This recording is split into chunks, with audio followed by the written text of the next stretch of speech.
This is Share the Vision, presented by the Resource Center, a discussion of the programs and services of the Resource Center and about issues related to individuals with disabilities. Today, from downtown Jamestown, recorded just yesterday, Friday morning, our annual show for Street Jam, the basketball tournament that creates so much excitement for this area around the Jamestown Savings Bank Arena.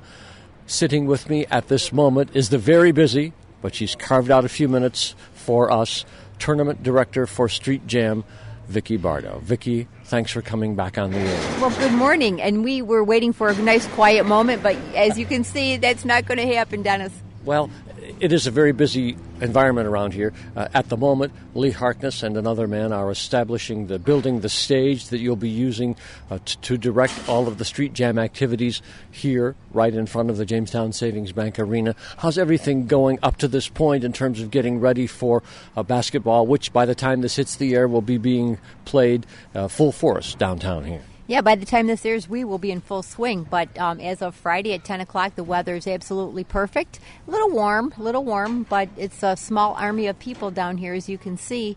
The streets were closed nice and early this morning, so we have 0 cars to contend with. And as you can see, the setup crew is setting the hoops up. We've got the equipment going up for the sound stage. We have the stage itself, and then we have our small army of volunteers passing out shirts and making sure that banners are going to be placed on the courts and that kind of thing.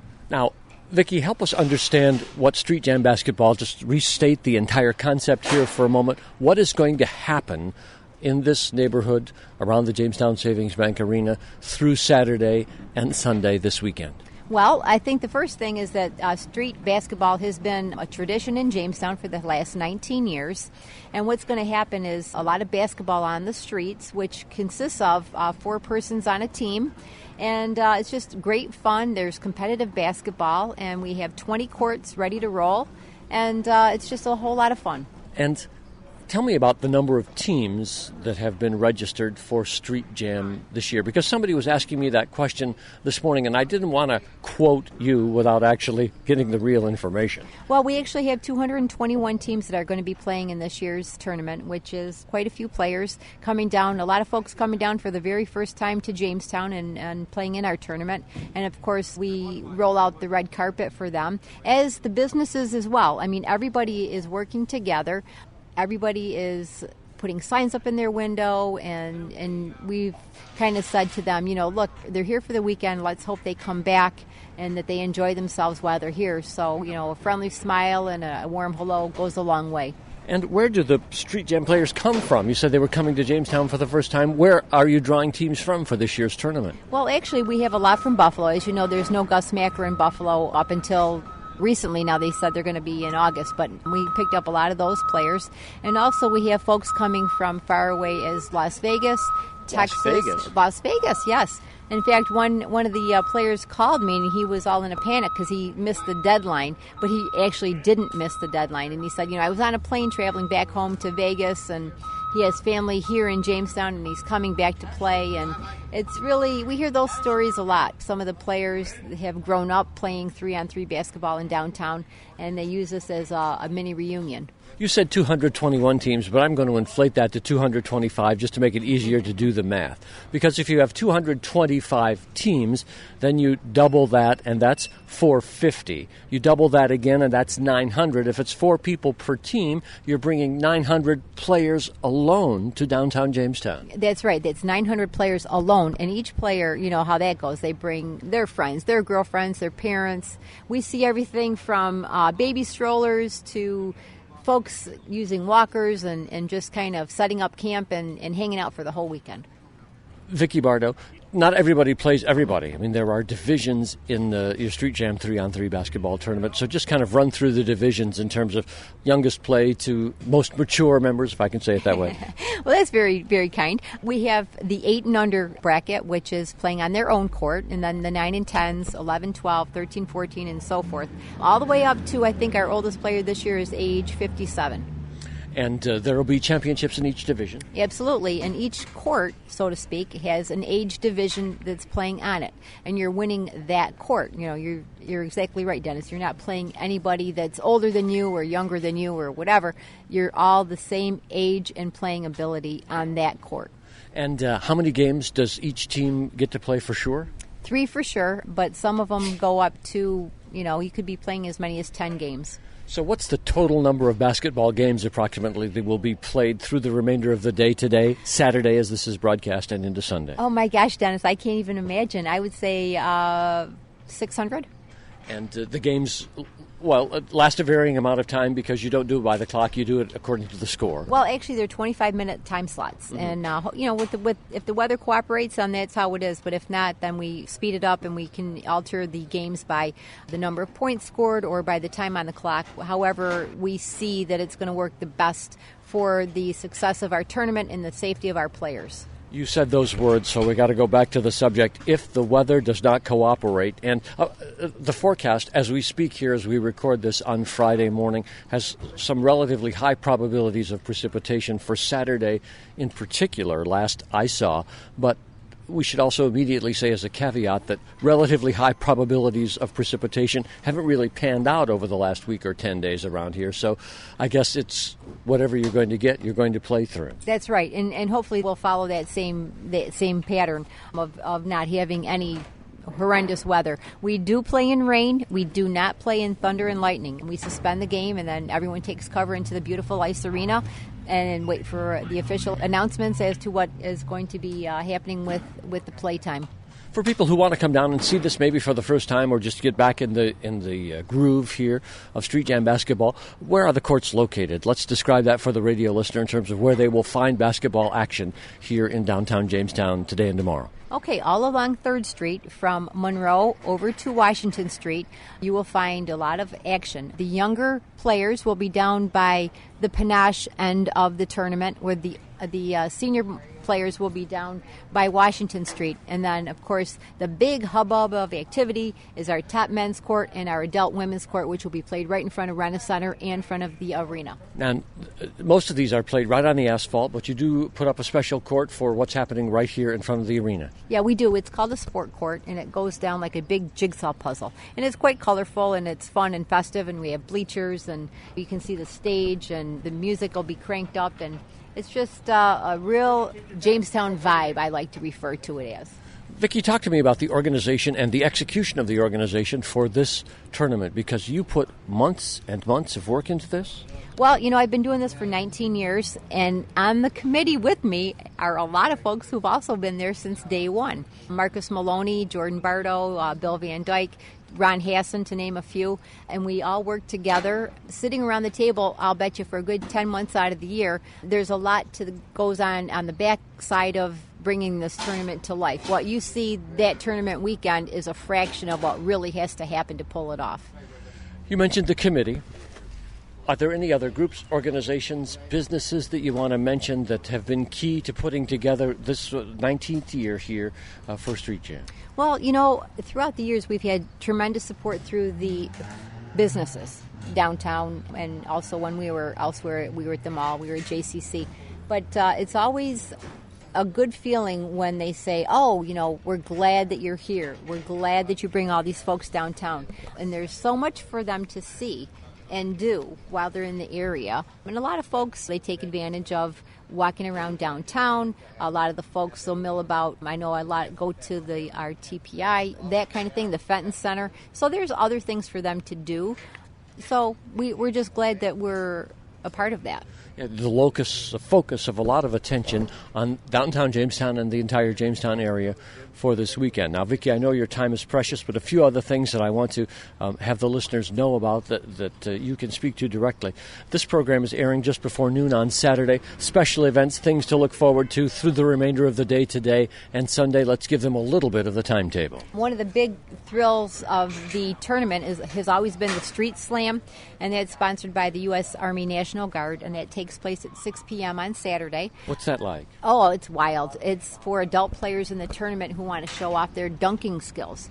And believe it or not, we get quite a show. We've had the balls thrown off the roof of the arena. We've had cars jumped over and trucks jumped over, tables, people, you name it. And it's very showy and it's a lot of fun. And that, again, weather permitting. We can't make any guarantees with the weather because we do play it on the top court and can get slippery.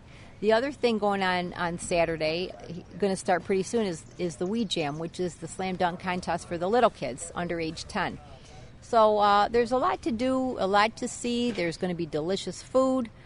So come on down and be involved. Now, aside from the regular play, are there specific events Sunday that we should call people's attention to? And Sunday is just Championship Sunday. People are getting serious. Trophies are at stake, and it's really exciting to see the level of competition kind of cranks up a notch on Sunday. If the weather cooperates, you'll be playing through what time today and what hours Sunday? Well, probably 5 or 6 tonight, and then tomorrow, again, 5 or 6 p.m. One more question for you, Vicki Bardo, Tournament Director, Street Jam Basketball, as you put this together for, it is the 19th year now. That's right. What is the purpose for you, for the focus of the Resource Center, for this radio program being here? I mean, there's an underlying theme that's important that the community understand. Dennis, it's a great thing to bring up, and thank you for that. The main thing is that we are raising money for folks with disabilities and their families who live in our community. Is this a great big fundraiser? We hope it is. It doesn't make a whole lot of money, but what it does do is shine a light upon the Resource Center, filling the gap in all the affiliates who provide employment services, and housing and all those things that go along with it to our community, and that's huge. And so this is our way of being involved and committed to the community. I think you're a little self-deprecating there, because how much has Street Jam raised through the first 18 years approximately? I wish I had an accurate answer. I'd like to say $1 million, but that's a stretch. But it's in the hundred thousands of dollars. So that's a significant amount of money to help persons with disabilities in our community. Mm-hmm. Vicki, thank you for your help in the presentation of this radio broadcast today. As we sit here recording this on Friday morning, it is a beautiful day in downtown Jamestown, and I hope you have this weather, this light breeze, these temperatures for the next 48 hours and beyond. Well, thank you, Dennis, and you come on down too. You're listening to Share the Vision for the Resource Center, recorded in front of the Jamestown Savings Bank Arena yesterday.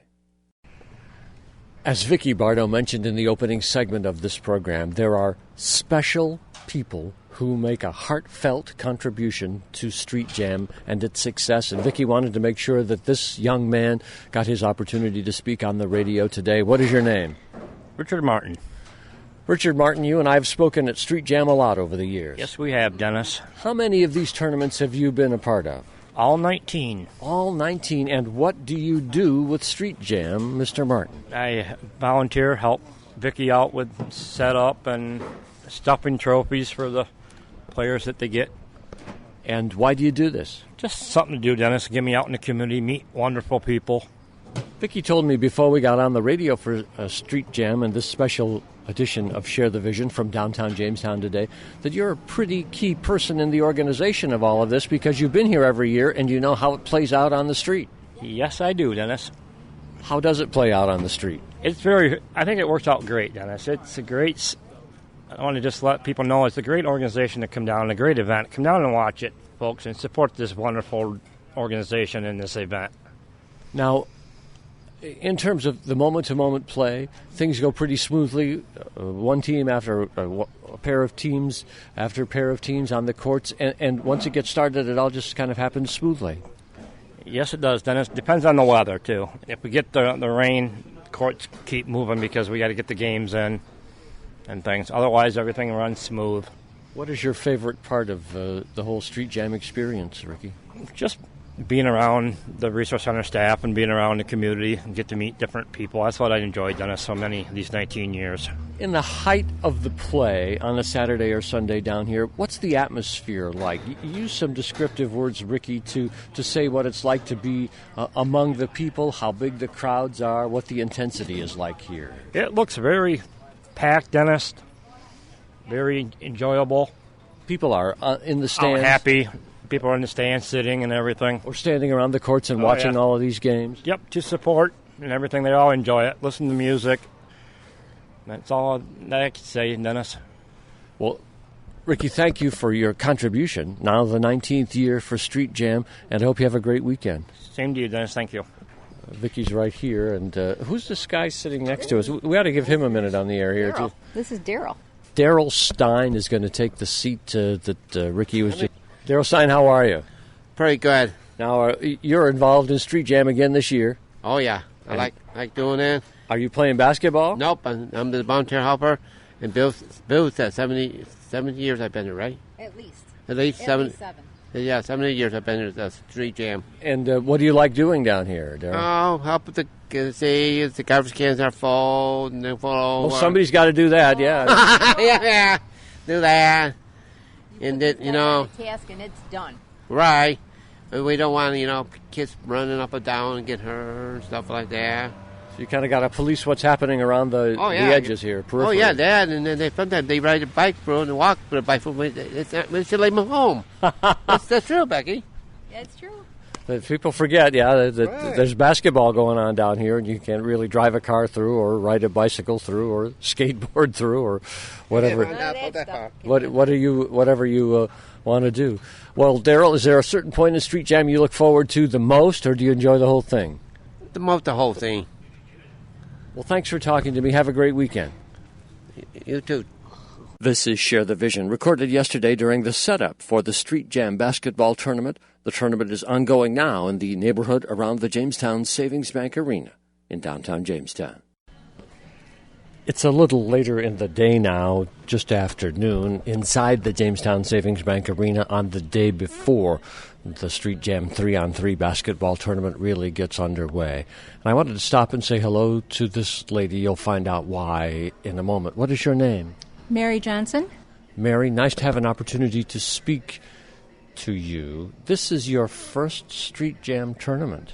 Yes, it is. Now, will you be playing or helping to administer? What will you be doing? I will be working with a committee that is involved with Street Jam and giving out information, anything that they need to have help with.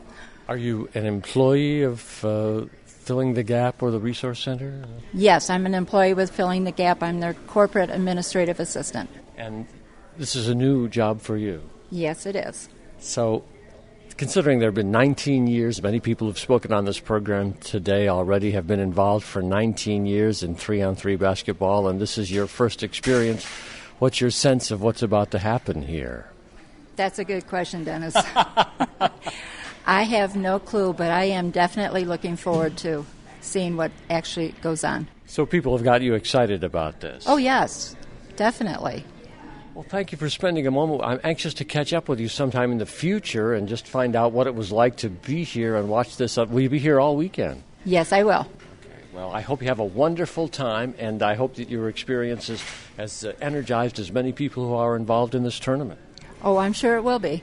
I'm looking forward to it. Best of luck in your new work. Thank you. Everybody knows Ron Hassan. He walks into the Street Jam tournament and everybody says hello. You're pretty famous around here. Well, I don't know if it's famous or infamous, but I guess so. Well, you've been on the committee for every year that there's been 3-on-3 basketball. That's right.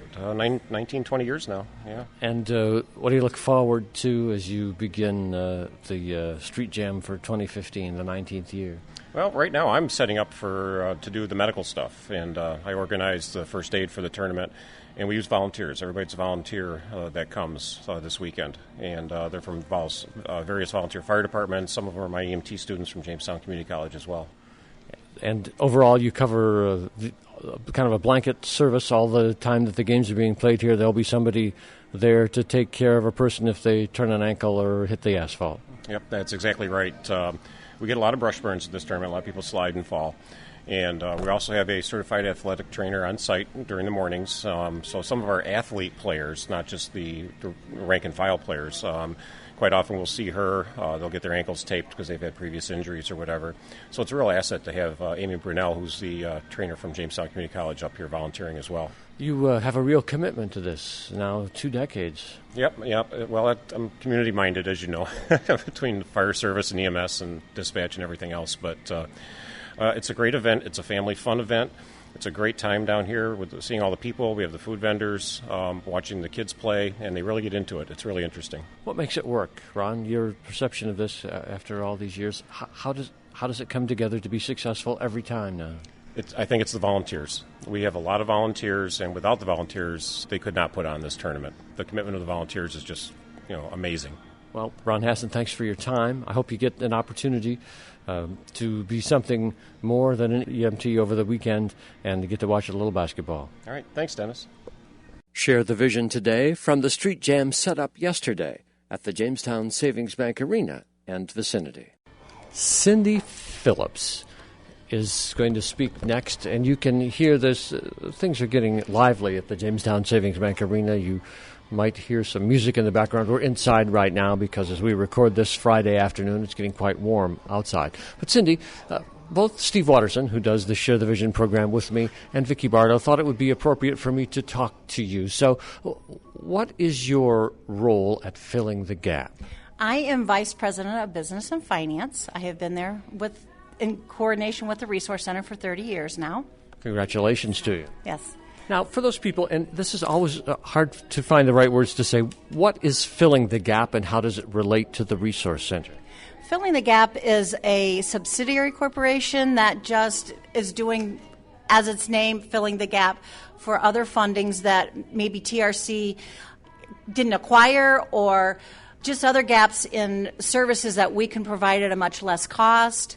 Things like that. We're just filling the gap for services for individuals with disabilities to make sure that we're servicing them as best as we can. Now, what will your role be here at the Street Jam basketball tournament over the weekend? I will be doing registration tonight and tomorrow morning. This is Friday as we record this. Correct.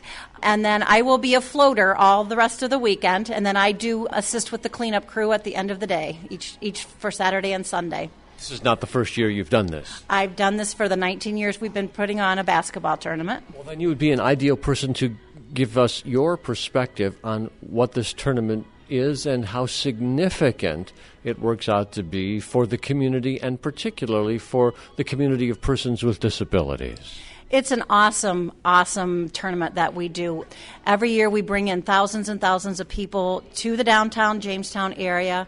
With the funds that are acquired from the proceeds of this particular event, we do fund the grants within TRC Foundation, which then awards grants to the Resource Center for individuals with disabilities in a variety of different ways. So this really flows directly to individuals with disabilities to fill gaps that, as your name suggests and as you've explained to us already, they may not be able to have those needs met by any other means. Correct.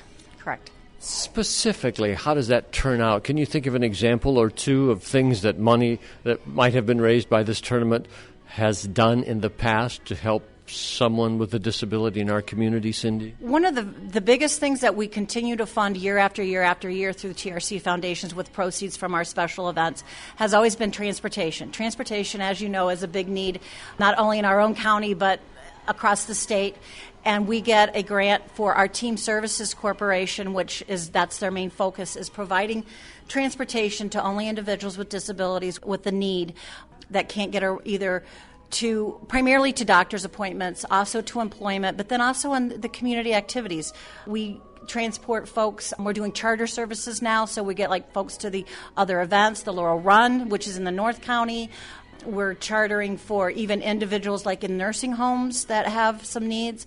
So we're really expanding our horizons in that particular corporation, not only just the Resource Center population, but others also. So it just allows us to expand more into the community as a whole. And these are individuals who, because of their particular disability, would not be able to hail a cab or to take one of the other bus services that exist in the community.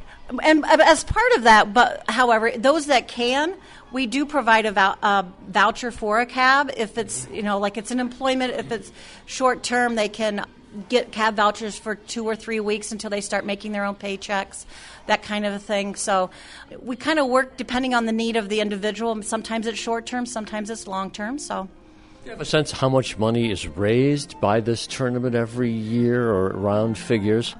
We've been doing this for 19 years, and every year our average is right around $20,000 a year that we net. So it's been, like I say, it's been a very, very good tournament for us. And that $20,000 sounds like it's very valuable to you and those people who need transportation. You must spend your money very carefully if that's going to last you throughout a year. Absolutely. And then, again, along with our other events that we hold, those monies are all accumulated within Filling the Gap, and then a donation is made to the foundation, who then in turn makes that grant awards to the Resource Center and the other corps. One moment for you, Cindy, before we close this, because you obviously have a great deal of knowledge and a great deal of enthusiasm for this tournament and for your work. That shows through as you speak. Thank you. Like I say, I've been working with the Resource Center for 30 years, and I am extremely proud to be a part of this. As I mentioned, it is a great tournament not only for us, but for the community as a whole. It brings a lot of youth are involved, families come down, so it's just a fun event for all of us.